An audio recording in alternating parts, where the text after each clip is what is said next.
We started almost like 3 years ago, and we are, as the name suggests, we are working on Silk Road, focusing on the Silk Road. And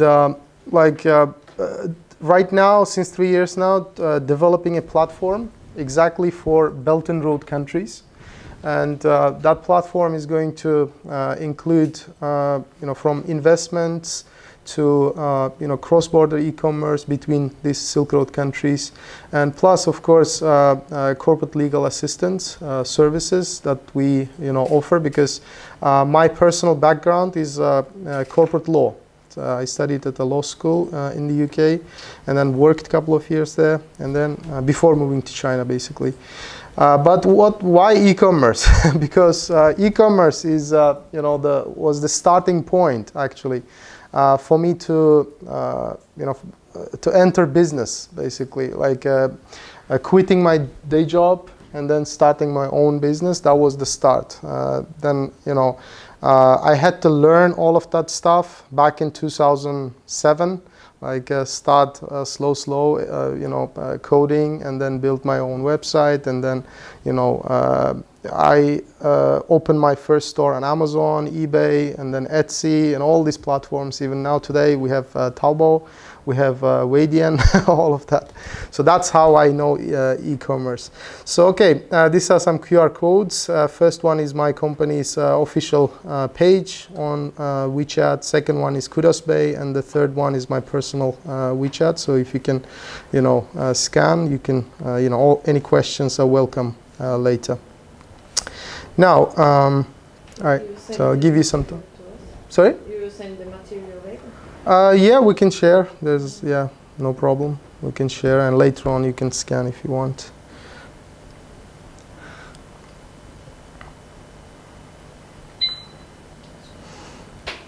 All right, so, yeah, by the way, I didn't introduce myself, because most of you know, but for people who don't, my name is Alex. I joined 𝐻𝐤, like I said, 3 years ago, roughly. Doing business in China since 2012, okay. But before that, lived in different countries, mostly in Europe, in UK, Turkey. I've got business experience in Dubai, in Poland.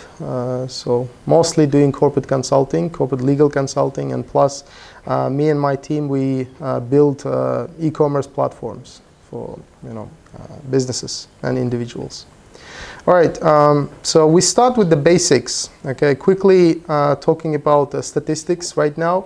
Why e-commerce is because we don't have to really explain it. It's self-explanatory. The world is going towards that direction. Most of the businesses, especially during pandemic now, they start understanding the importance of online presence, especially stores. Right now, more than 20 million e-commerce sites in 2020. 25% of all retail sales will be conducted through e-commerce by 2024. And the numbers, for example, 56.4 billion in the US in 2020, and then it will be making more than 600 billion, right? So Amazon is the biggest player, of course. No need to explain that. Of course, and we've got in China Alibaba and Taobao. So again, a couple statistics here you can see. And I'm not going to talk about this too much because today's workshop is actually practical. So I will be showing how to do stuff, basically. The PPT will be shared. Okay, yeah, no need to take pictures. Some statistics just to, get you, give you the idea. All right, so yeah. So e-commerce, in a word, it's rising. And it will keep rising, in my opinion, because there's no way. I mean, yeah, there are some people, they say, okay, technology is bad and everything like that. But, we can't do anything. Technology is here to stay, and it will dominate, right? So, all right, so first thing, now these are the basics about statistics and stuff like that. Now the first concept. What is cross-border e-commerce? In a word, it's just online selling of goods to consumers in different countries. Now, in my opinion, coming from my experience, cross-border e-commerce is basically a feature. Okay, every online store, it starts as just like that, online store, and it starts mostly locally because they want to sell to the ready customers, which are close to them. And then a feature will be added. Any business which develops, it will become a cross-border business, like Amazon itself. For example, Amazon started as a local platform selling books, and then it became a cross-border huge platform, basically. Same as Taobao, Alibaba, everything. So, all right, now you can see here some market share, like retail imports in 2017 in China, for example. All these companies here, these are the market share which are importing into China. Now, like I said, local e-commerce. Okay, local e-commerce, basically, this is where you want to start your business, because we will talk later, but there are problems starting as a cross-border e-commerce straight away. Okay, why? Because there are policies which will stand on your way to develop. For example, you invest a lot of money to build a cross-border e-commerce, but then you will be facing a lot of restrictions like tariffs or different tax requirements, etc., etc. Like, for example, we opened a couple years ago Etsy store. We were mainly focusing on Canadian market, selling jewelry. But what happened when we expanded to European market? There were some restrictions. Our store was, kind of banned in some of the countries because we were not collecting VAT. So you have to comply. There are different compliance rules and requirements. So my suggestion will always be start locally, because this is where you understand the policy. This is where you understand the laws.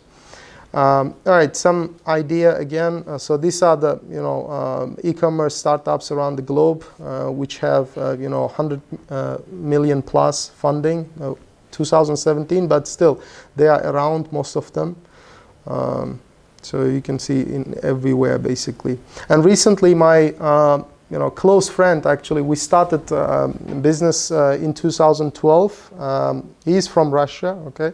And we did business in China together for a couple of years, and then he moved to Russia, back to his home country, and he was working for a Chinese startup, online e-commerce startup, which was developing a kind of local e-commerce platform for a Russian market. What happened is, after 1 year, only 1.5 maybe, after they've built the store, they built the platform that is a multi-vendor platform for the local market. One of the big players in Russia, which is Mail.ru. Okay, Mail.ru is one of the biggest platforms in Russia. Along with Yandex, they bought the platform for $150 million recently. So this is how huge it is. You never expect, actually, really.